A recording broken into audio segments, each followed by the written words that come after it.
In this paper, we present PaleoScan, a low-cost, easy-to-use system for high-volume fossil scanning. Fossils represent direct evidence of life forms that existed in the past, and we depend on them to inform our understanding of ancient organisms and their evolution. However, fossilization is rare, and many fossils are inaccessible or have been destroyed. So, it is crucial that fossils that are discovered be adequately characterized, recorded, and shared with the scientific community. Digitization of fossil collections can thus provide many benefits, including a permanent fossil record that anyone in the world can access. Although fossils can be found anywhere, they are most commonly found in low and middle-income countries, oftentimes in hard-to-access areas where local museums collect and store large quantities of these artifacts restricted to the broader community. These countries have largely been unable to contribute to the digitization effort due to limited resources. To bridge the gap between fossils stored in remote locations and paleontologists worldwide, we propose the PaleoScanner, a low-cost, easy-to-use, and high-throughput scanner. During our year-long collaboration with paleontologists who collect and analyze fossils, we identified challenges they faced in terms of digitizing their collection, the most pressing of which were limited internet access and constraints on human resources. Based on these challenges, we derived a set of design goals the PaleoScanner should attain, including the ability to scan many batches of fossils at once and be easy to operate by non-technical personnel. To design the PaleoScanner, we considered key characteristics of the fossil collection at the MPPCN, the museum where our paleontologist collaborators conduct an integral part of their research. First, we take advantage of the fact that most fossils are enclosed in a rock frame and are predominantly flat. The fossils also vary greatly in size, requiring a design that can adapt to scanning larger fossils or batches of smaller ones. Our design consists of a camera that faces downwards and is attached to an automatic gantry that can take pictures in a grid fashion. This movement allows the scanner to take pictures of objects placed on top of a calibration board from different angles. The calibration board is useful for both scale and recovery of the camera's position for each image taken. This design has several advantages. For one, images taken to the left or on top of one fossil can be reused as images to the right or the bottom of another fossil, saving on the acquisition time and enabling efficient batch scanning.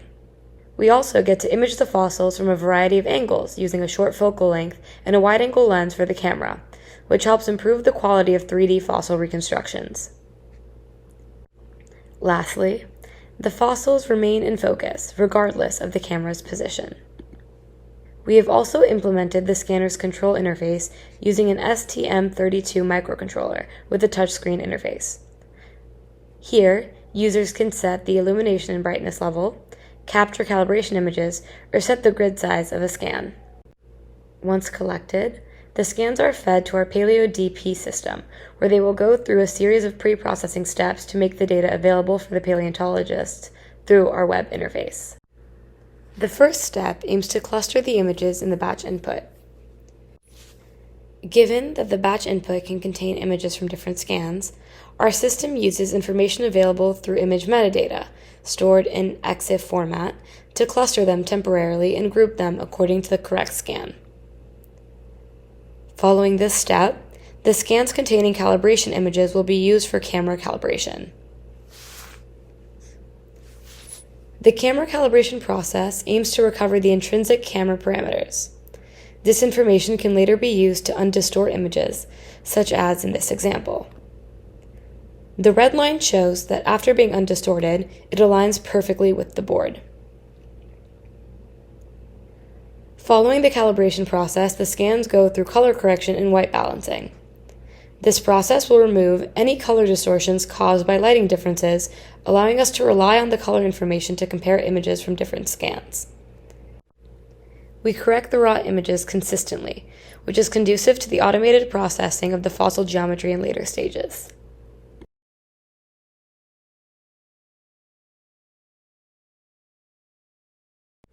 Then, to give users a visualization of an entire scan and accelerate the annotation of individual fossils, the images are stitched into a larger panoramic view.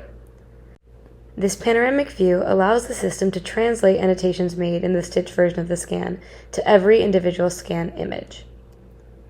As shown later, this representation is used in our interface to separate the individual images of the fossils.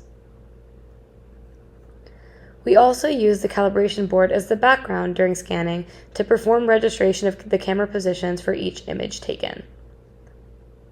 This process aims to recover camera poses with high accuracy.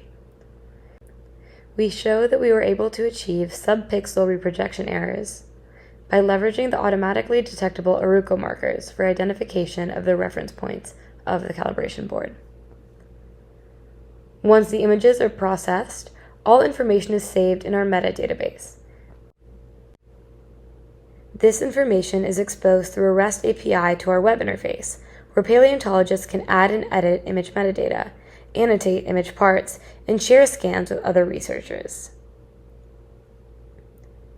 This pipeline allows us to get the raw images collected by our scanner and leverage various commercial and open source solutions to obtain the 3D shape of the fossil in the form of textured meshes or point clouds.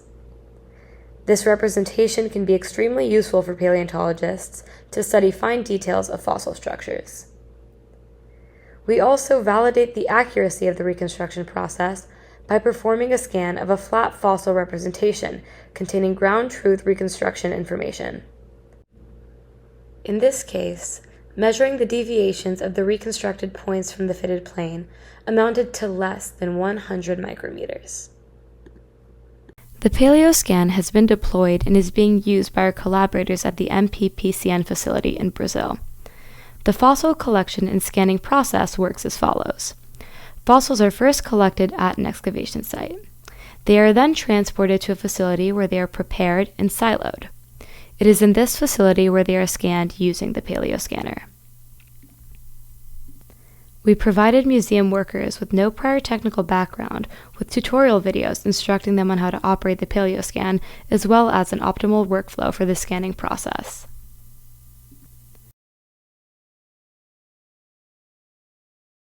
First, they remove the fossils from the silo and take them to the scanner. They then load the fossils onto the scanner.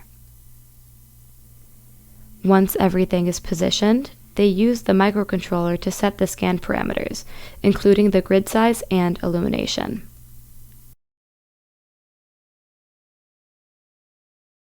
We provide a more detailed report on the PaleoScan's deployment in the paper. Once the scans are complete, users can interact with the PaleoDP interface to upload the scan batches to our data infrastructure. Once a user uploads the scan images, PaleoDP automatically separates the images according to the scan.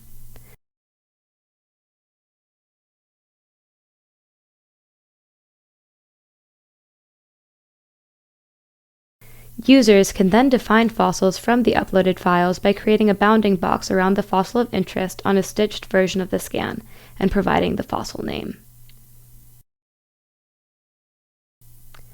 PaleoDP automatically extracts all corresponding crops in every single picture containing the fossils, and these extractions will later be fed to our reconstruction pipeline. During this process, the user can also define metadata associated with each fossil, including the geological formation it belongs to and the collection identifier.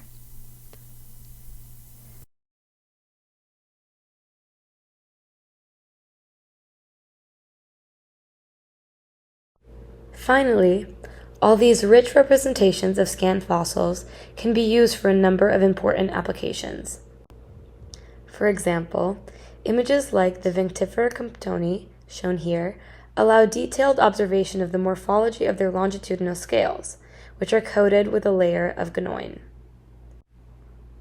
This further underscores the remarkable quality of preservation found in the Romaldo Formation.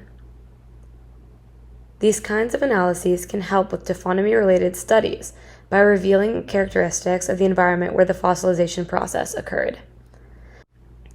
A well-preserved spine, for instance, suggests a low-energy depositional environment. A 3D reconstruction of these fossils can also help in this task, given that it provides detailed information about the fossil's intricate geometry.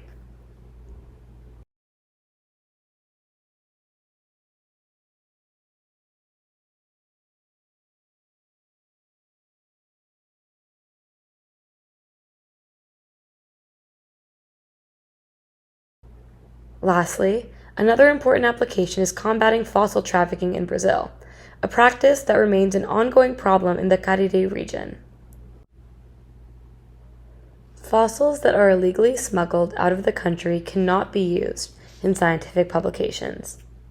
The digitized library that will be constructed from the data collected with the PaleoScan will not only provide easy legal access to data about the extraordinary fossils of the Araripe Basin, but can also help law enforcement identify fossiliferous materials through classification of their textures and other techniques. To date, we have collected over 200 unique fossils, accounting for more than 1 terabyte of high-quality data.